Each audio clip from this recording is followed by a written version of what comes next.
What's going on, people? It's your boy, the Boxing Lowdown, and I'm back here with another video. Now, as always, guys, don't forget to like, share, and subscribe. Feel free to drop a comment if you like, and I'll happily get back to you. Now, it's good. I'd like to get your guys' feedback on, these videos that I've been doing recently. Obviously, I explained a couple of weeks ago that, with the new job and everything else, it's going to be hard for me to pump out content where I'm in front of the camera. But it's good that we're still able to get content out for the time being. So any feedback on any of the videos is appreciated. I hope you guys are enjoying them. I am able to do a bit more now, which is good. But yeah, just feel free to let me know. We still do the podcast every Thursday, and we're going to try and maybe move that to the Monday perhaps, and try and do another show in there during the week. I'll let you guys know on that. But yeah, any feedback that you give is much appreciated, man. I really do appreciate it. But let's talk about this weekend, man. Huge fight for the lightweight division. Undisputed. All four of the belts are on the line. George Kambosos and Devin Haney in Australia. I'm really looking forward to this, man. For those of us here in the UK, we're able to watch this on Sky Sports. It will be on in the early hours of the morning. But yeah, it's going to be great. Really looking forward to this, man. Two unbeaten young champions going at it. And first of all, let me salute to Devin Haney, man. Going out to Australia, giving up a ton to make this happen. That is the sort of commitment and dedication we want to see from these fighters today, man. No politics, none of that business. He's willing to risk it all, for going for glory. He's chasing the glory. So shout out to him. Kambosos has earned himself to put himself in this position. He's been the road warrior his whole career. He's traveled everywhere to make it happen.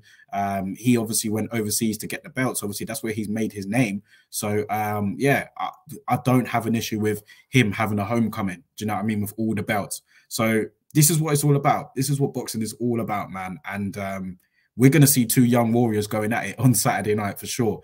And yeah, you're starting to feel the little bit of tension between. I saw the press conference. First of all, let me address the whole, the rat allegations from George Kambosos.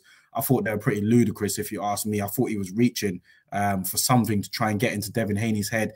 It's purely tactical what he's doing. He wants Devin Haney to get out of his zone, and I don't know if it worked. I don't know, but he was really, really pushing that whole rat, that whole snitch sort of argument, leveraging that against Devin Haney. I just thought it was a bit corny, man, because at the end of the day, like, if you think about it, whether Devin Haney did say anything to George Kambosos about Teofimo Lopez, so what? Do you know what I mean? He doesn't owe Teofimo Lopez anything. And the whole, oh, your countryman, this and that, it was pretty silly to me, because at the end of the day, isn't George Kambosos doing the same thing? Isn't he ratting on Devin Haney now? So it's quite silly, that whole argument. And also, I saw someone on Twitter say, and it is true, that, George Kambosos was helping train Manny Pacquiao to defeat his own countryman, Jeff Horn. So, yeah, them whole allegations are just baseless. They don't mean anything, man. I think he's just trying to get into Devin Haney's head. I don't think it worked, to be fair. But, yeah, I just thought I'd address those allegations. We'll talk about it more on the show tomorrow anyway. But, yeah, as for the fight itself, this is going to be a huge ask for Devin Haney, who I think is opened up. I'm not sure if all the markets are the same. They're not going to be. But I think in America, at least, he's opened up as a slight favorite over George Kambosos. It's a tall order, because in terms of talent and ability, I would put Devin Haney over George Kambosos just from the eye test. But when you look at who George Kambosos has fought and beaten, if you look at the fact that he's been an underdog in his last couple of fights and he's overcome those, it's hard to pick against him in his hometown. You know what I mean? It's going to be difficult for Devin Haney. Kambosos wouldn't have been, worried about anything he saw from Devin Haney in his last fight.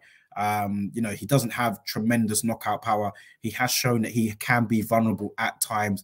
George Kambosos is busy and he is skilled as well. Do you know what I mean? It's not like he's just a busy, active bee. You know what I mean? He is skilled. He dropped Teofimo Lopez. He showed the sort of heart and commitment to get through that fight, and he was a deserved winner. So, to come through that is only going to make you a better fighter, to be in your own backyard. You know what I mean? It's going to take a lot to wrestle those belts away from him. And the fact that it is in Australia. But what I will say is that there's no Australian judges for this fight. There's no American judges. So I guess they're trying to keep that neutral. But I think the crowd and everything else, Kambosos might like throw 3 or 4 punches. He might miss a couple. Crowd go crazy. Will that affect the judges? We'll see. It's shaping up to be interesting because I can see this going 12 rounds for sure. Devin Haney doesn't have huge knockout power, so he's going to have to really dominate Kambosos in Australia to win this, and he's going to be doing that without his dad in the corner. Now, his dad, Bill Haney, salute to him. He wasn't able to get a visa to travel to Australia due to a previous drug conviction back in, what, 1992 or something like that, which is absurd for me. But, you know, it is what it is, man. It's their rules, it's their country. But I just think that's absurd. But either way, he is going to be trained by Yoel Judah, who is Zab Judah, who is Yoel Judah's son, is Devin Haney's godfather. So, you know, they are close. Yoel Judah does have the experience of training, you know, a champion in his own son with Zab Judah. He was a former fighter himself. I haven't seen him on the circuit recently. Do you know what I mean? I don't know who else he's been training other than Zab. Zab's been out of the game for a while now, so I don't know if I'm sure he's kept his ear close to the streets, and I'm sure he's still involved in boxing in some sort, but I haven't seen him in any particular corners, and it's a huge ask to go in this sort of corner for this particular fight. But with the talent and ability that Devin Haney has, he's probably just going to need some familiar faces in there. I'm sure he's going to be contacting his dad a lot while he's out there. And yeah, it'll be interesting going into the biggest fight of his life without his dad in his corner. So we'll see. Will that have an effect on him? This is going to be a great fight, man. I'm really looking forward to this. And at the moment, for me, it's a pick-em. I think if this was happening in America, I would fancy Devin Haney a bit more. But it's a pick 'em for me. And also, I'm tired of picking against George Kambosos, man. You know, he's overcome the odds now a good couple of times. And it's just going to, you know, with how he is and his spirit, in his mind, he's going to feel there's no way I'm letting anyone take my belts away from me in my own country. You know what I mean? My first homecoming as an undisputed champion. Yeah. I think that, you know, this could go all the way. I think this will go 12 rounds, and I think the eyes are really going to be on the judges unless Devin Haney can be dominant, you know, and he has shown he's got the ability to do that. You know, he has got tremendous ability, Devin Haney. If he is dominant, he's going to have to be. It's not his show. Do you know what I mean? He's given up a lot to make this happen. He's fighting on the top ranked show.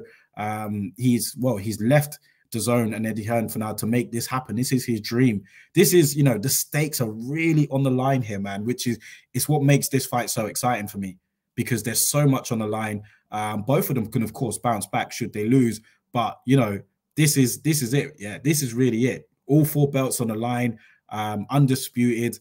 You know, Devin Haney giving up that much to be there. George Kambosos fighting in front of his hometown crowd, who's going to make a hell of a lot of noise.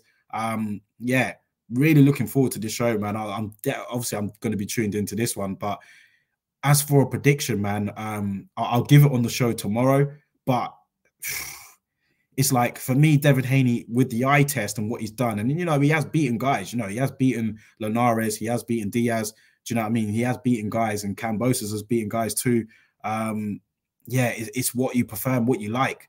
You know, people are going to be like me and say that they're tired of picking against Kambosos, but yeah, man, Haney has looked vulnerable at times as well, but so is Kambosos. Do you know what I mean? It's a fascinating fight, man. I'm really looking forward to this, and yeah, hopefully over the week, yeah, just more attention will be paid towards this fight, and let's see what happens. Let's see what happens, man. Let me know your thoughts about it in the comment section below. We'll be discussing this more on the show tomorrow, and yeah, really looking forward to this one. Drop your thoughts, let me know in the comments below, and I'll catch you guys on the next video.